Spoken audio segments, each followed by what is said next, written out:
run for about an hour and a half, hour and a half. I take all three instruments with me and this instrument and explain to the folk what we really mean by English concertina. There are 4 concertina systems. Historically, the ancestor of this particular instrument was in existence in Germany before, a good while before the English concertina was invented. But it was a very limited sort of an instrument. It wouldn't look as good as this, but it was this type of thing, and would probably have had 10 buttons. Now, I'll refer to these as buttons, and when I come to my own instruments, I'll refer to them as keys. And there's a vast difference between the two.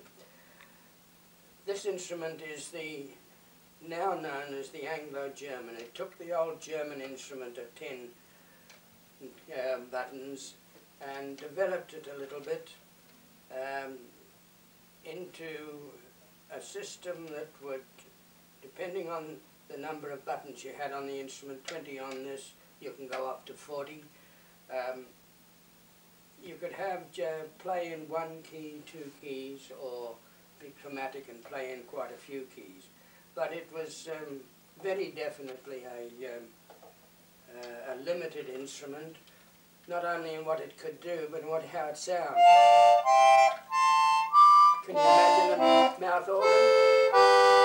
And this is literally a mouth organ in a box. It's a box mouth organ. When you mention concertina to people, especially out here, folk who come from the bush particularly, they immediately say, "Ah, yes, a squeeze box."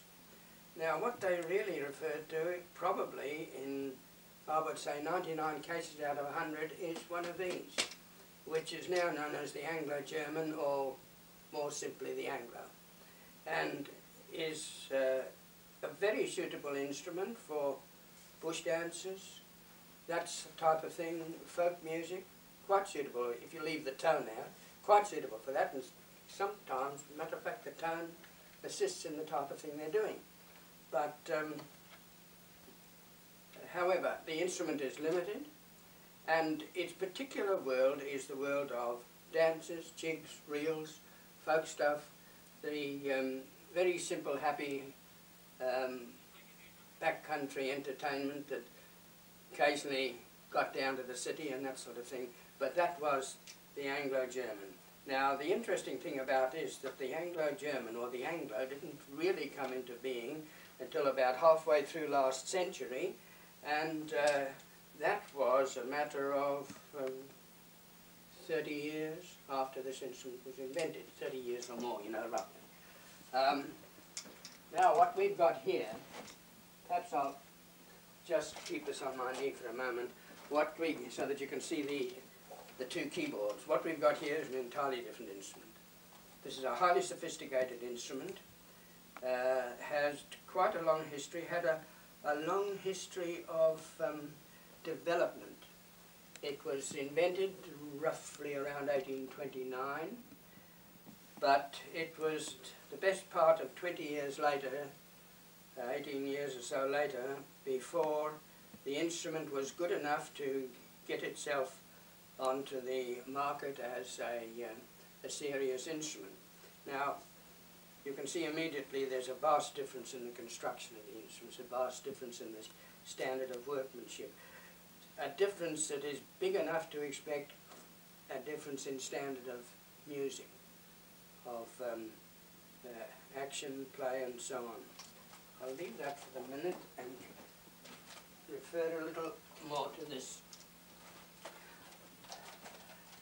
The principle behind this instrument was to cover the strings of the orchestra, violin right down to cello.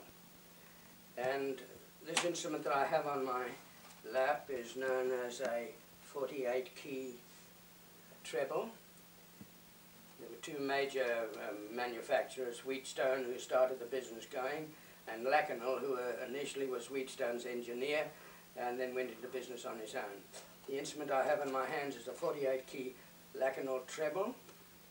You can get 56-key trebles, and they start at the top note of the violin and take the entire violin range into play, and can reach down, say, halfway into the range of the viola. With the strings in mind, you develop through the violin viola range down to the cello. Now here you've got your cello.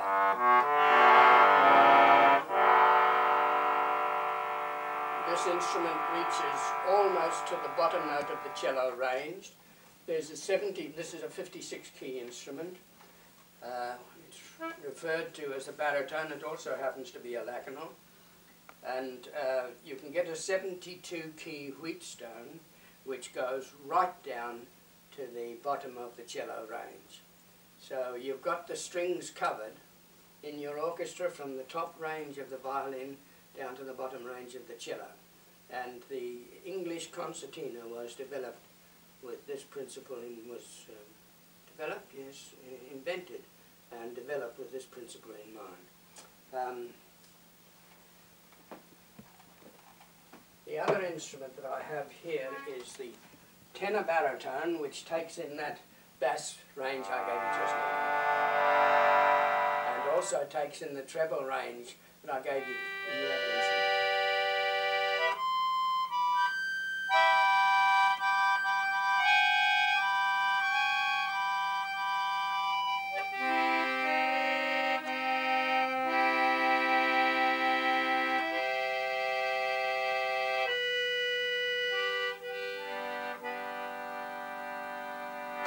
Now, beyond that, that's a quick sketch of the history behind him. So one or two things I better add to that.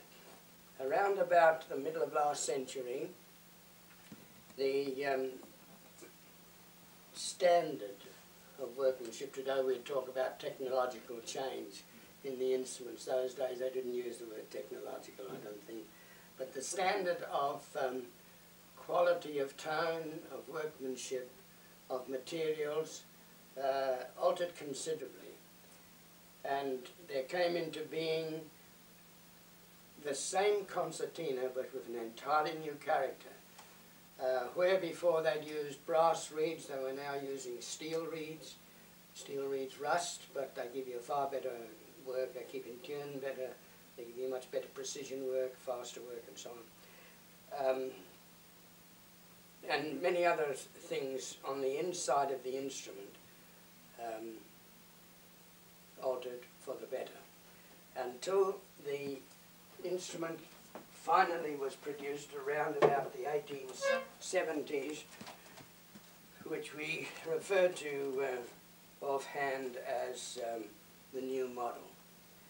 This is a new model instrument built around about the 1880s, somewhere about there. It's about 100 years old. And the English concertina has not been improved since then.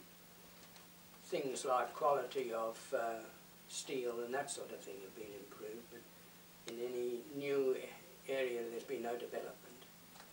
One interesting factor, these ends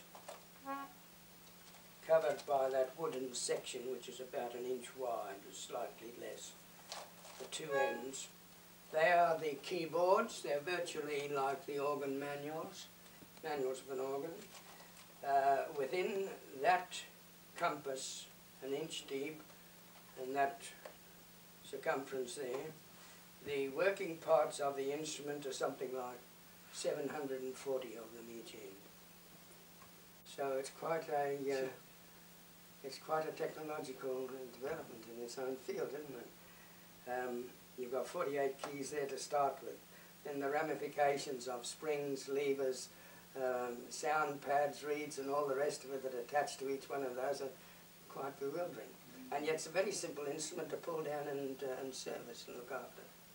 So much for the general background. If you wanted more detail, well, I've got a whole book full up here that covers this one actually, covers my workshops, seminars, and explanatory concert work and so on.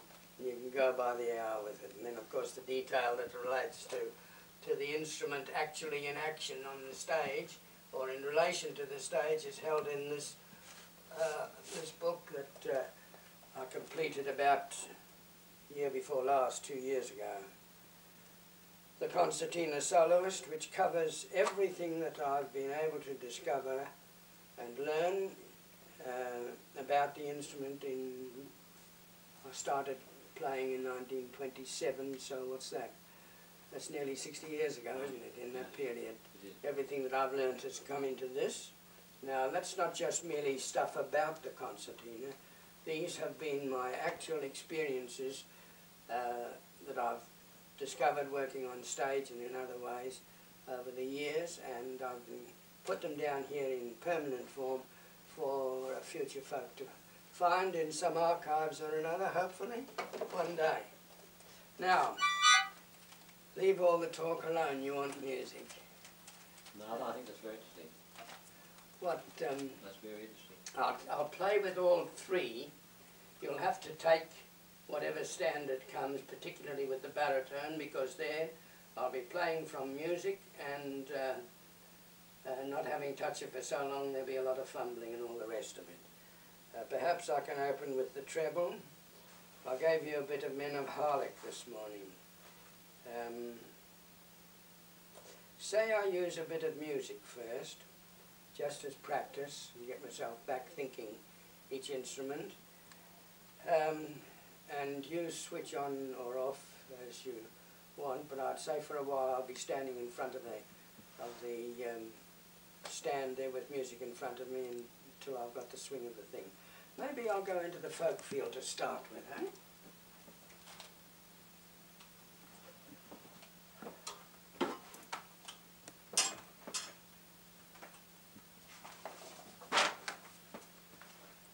That, by the way, is a rare book. I haven't met anybody else yet at all who knows of it or has a copy. I know I'm pretty confident it's the only copy in Australia, and I'm becoming more confident that nobody in Britain knows about it.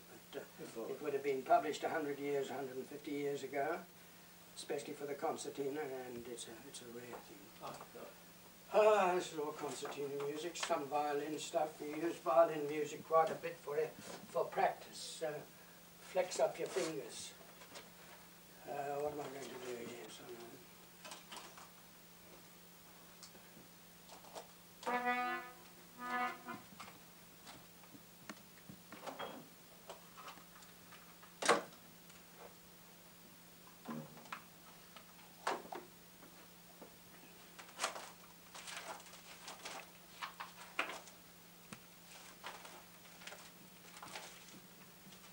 Now that's a very good idea. Start off in the key of G with a couple of hornpipes, and later on finish in the key of G with Handel's Largo. That'd be reasonable. I think so. Yes.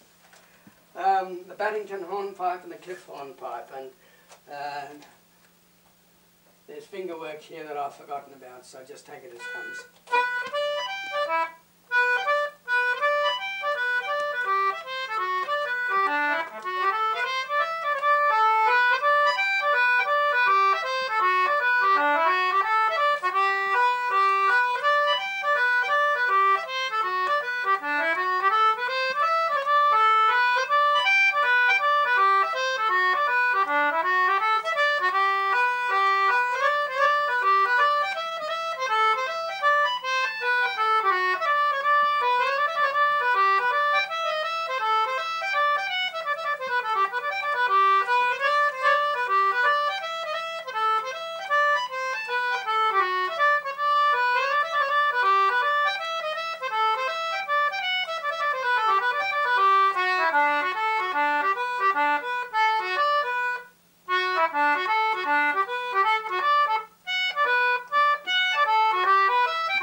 play.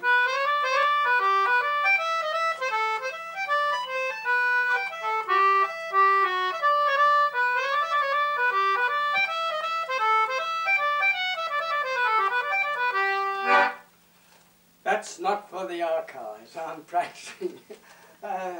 You've got to take it in that way today, you know. As I said, I don't think I've been recorded yet when I've been in practice, not once. And I'm getting to the stage where I'm beginning to think I'll refuse to be recorded unless it's pre-arranged. Yeah, so you have some practice. Because this is going on, I have several records I've made. Oh yes, I have been done once. Jerry Lowell, I went down to his place and stayed with him for a week. And he's got a disc made. That was very carefully done. Everything was exact, there were no mistakes, but I was in practice. That was the only time. Well now, that's something of the sort of thing that you'll get with, say, a folk area. Here you've got touching the romantic period of the classics, Beethoven's Romance, well known.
Just running the fingers in, this will take about 7 minutes to play, right? Just running the fingers in, Bluebells of Scotland with variations.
first variation.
Second.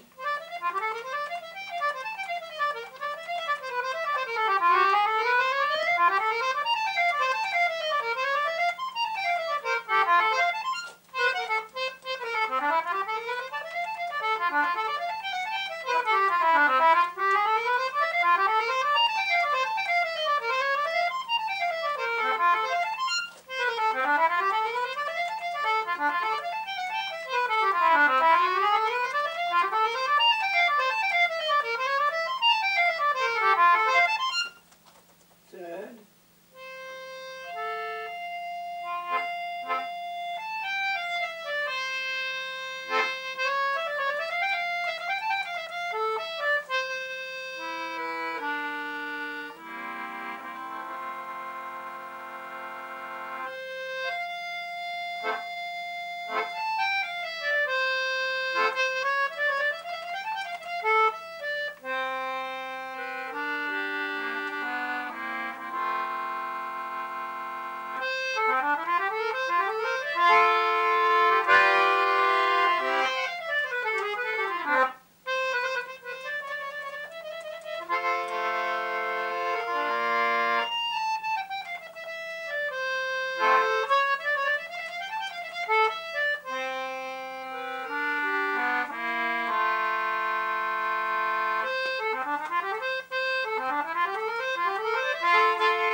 Fourth.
What's not simple about it, and what people don't know, is the technical factors it calls for in the handling of the instrument.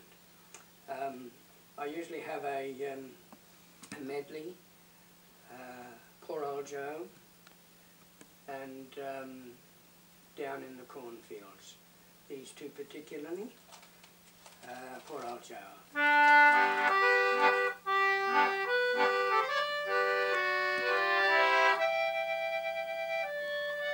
Sorry, I'll stop. That tremolo business is something I'll do it, but it needs hours and hours of practice to get it exactly right.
Bodies, the tunes, Danny Boy, Amazing Grace, and the old Imperial National Anthem, now hymn tune, Austria.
I start? What was the last? Just tell me what the purpose of this march In is. this March, yes. Well, yes. Now I'll add a point. The march was originally written for 3 concertinas, 2 trebles, and a baritone, the big instrument over there. And what I'll give you tonight here is the first concertina part. But the other 2 parts are just as intricate as this first part. The march was specifically composed for the express purpose of bringing out the technical factors that are required in concertina playing. Only an advanced English concertina player would know those technical factors if I mentioned them. He'd realise what they were. But each part of the march is so constructed as to pull out this technical factor or that technical requirement or some other technical requirement. There are not many of the technical requirements that are demanded of the English concertina that are not embodied in this march. Between the 3 parts, practically everything comes into it. The name of the march is March Chromatic, for the obvious reason there's a lot of chromatic work in it.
those enduring young charms. Irish, this, isn't it?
Bells of St. Mary's.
sorry. I did the same thing this morning.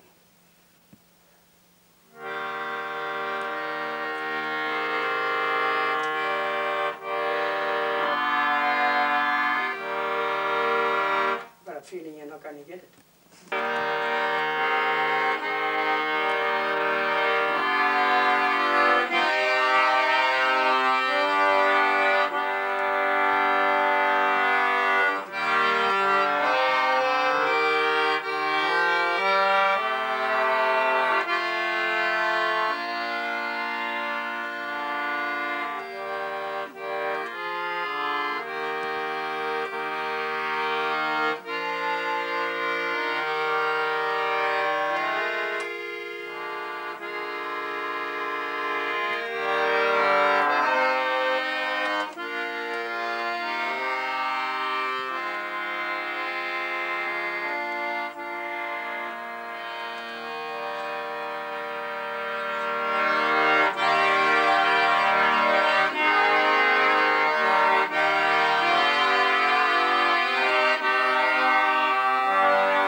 Thank you very much.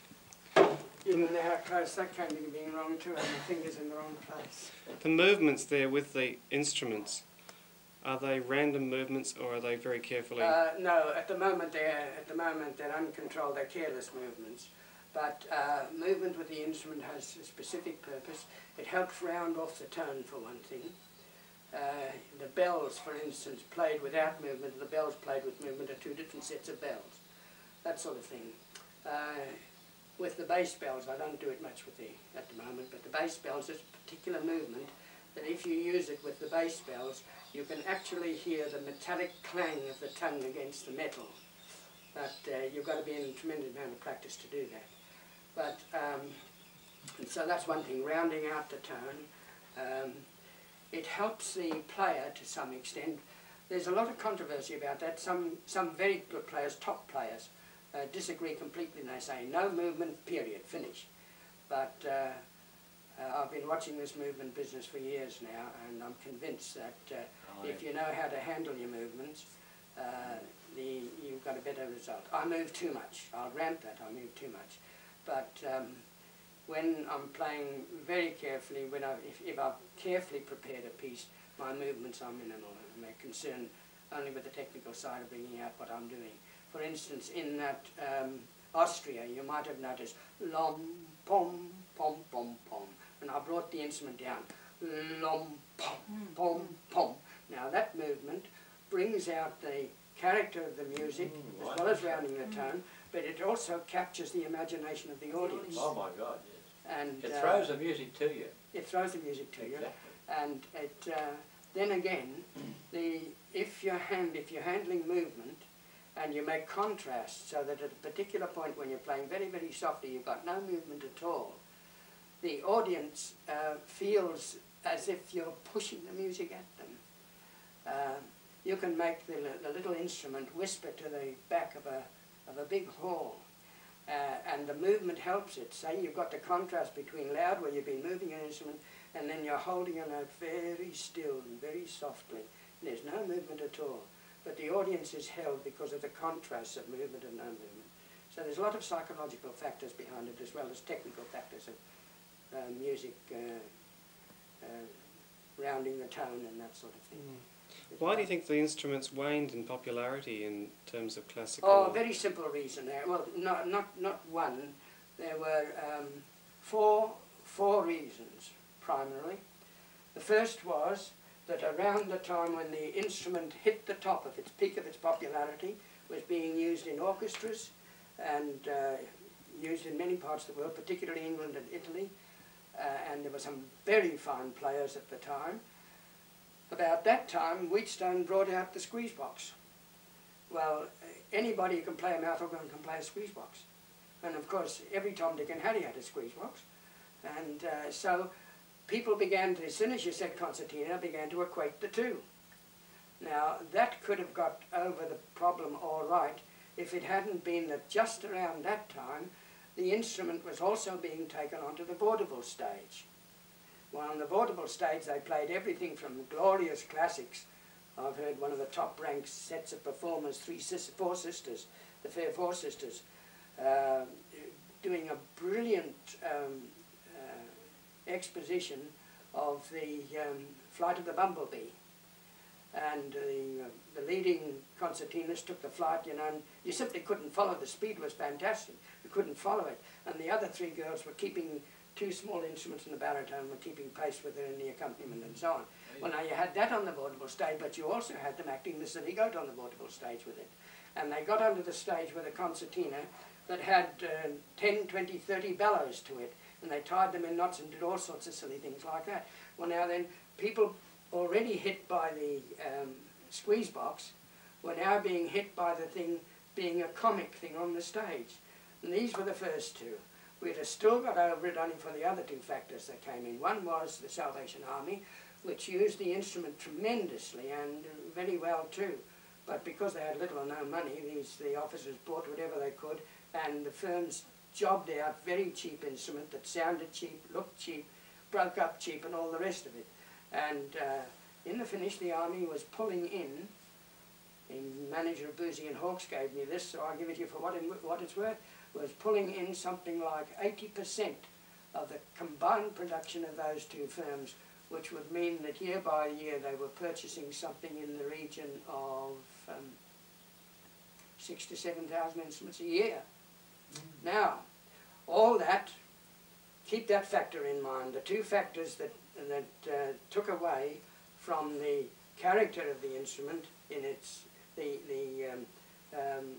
classical character of the instrument, and this factor of the Army using up so much of the production of Wheatstone and Lakanal, both cheap instruments and their best instruments, so much so that today the majority of second-hand instruments you see around have one time or another been in the hands of Salvation Army officers.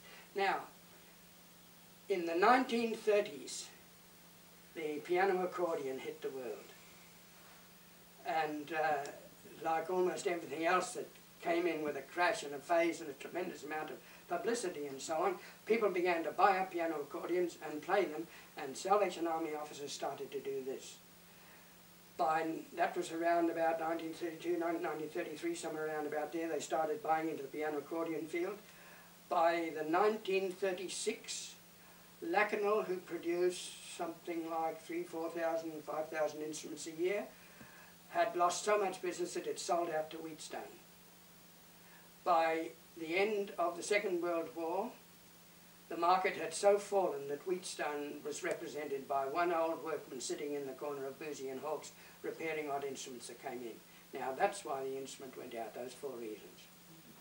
Very definite reasons and very definite times. Yes, you can understand, you can see what's explained, you can see now, of course, what I'm trying to do, not to bring it back to popularity, I'm interested to find younger people than I over in England who are concerned about the popularity and trying to bring it back.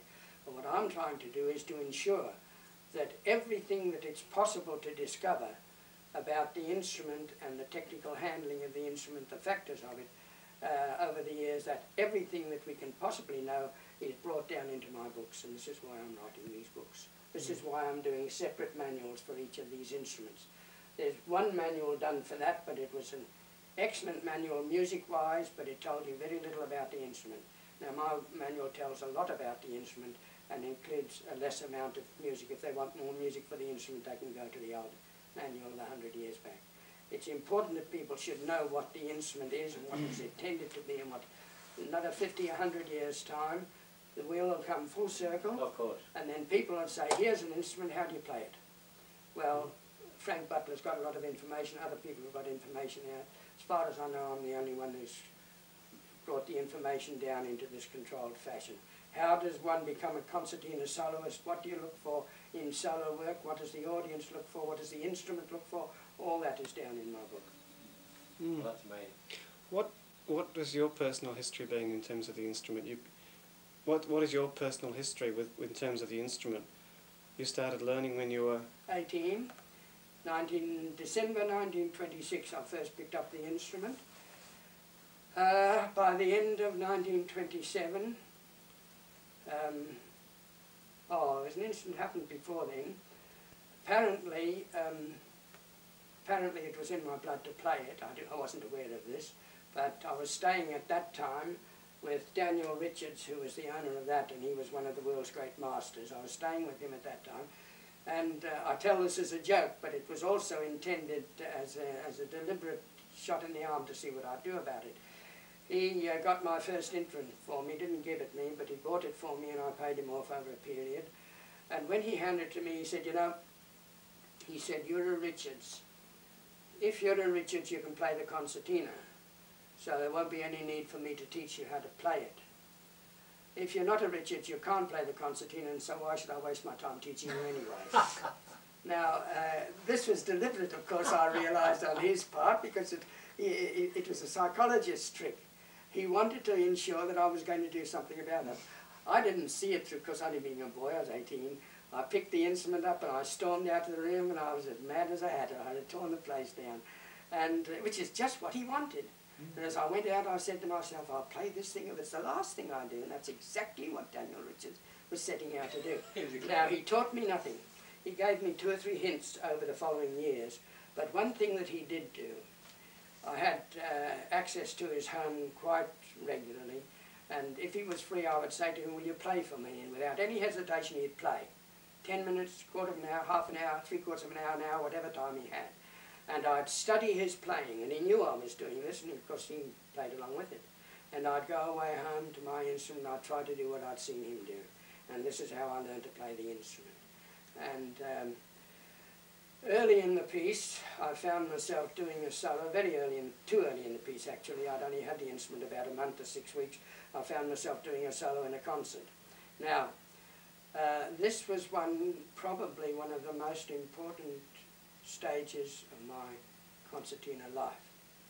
Because as you would imagine, after 4 to 6 weeks, that solo was a horrible mess. It literally was.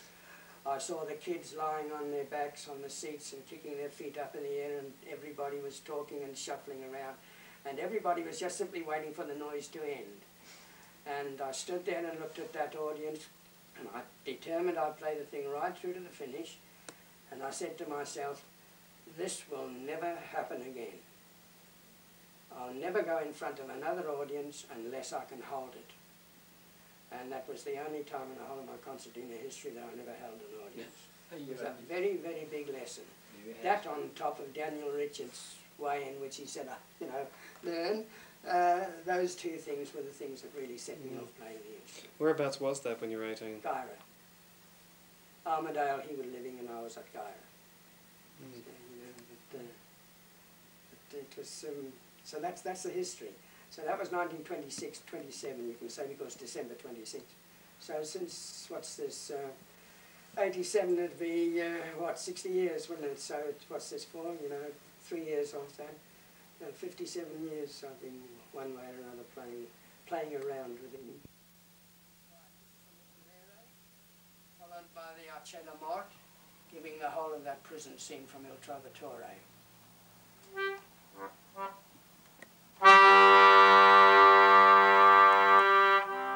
Monk's Choir.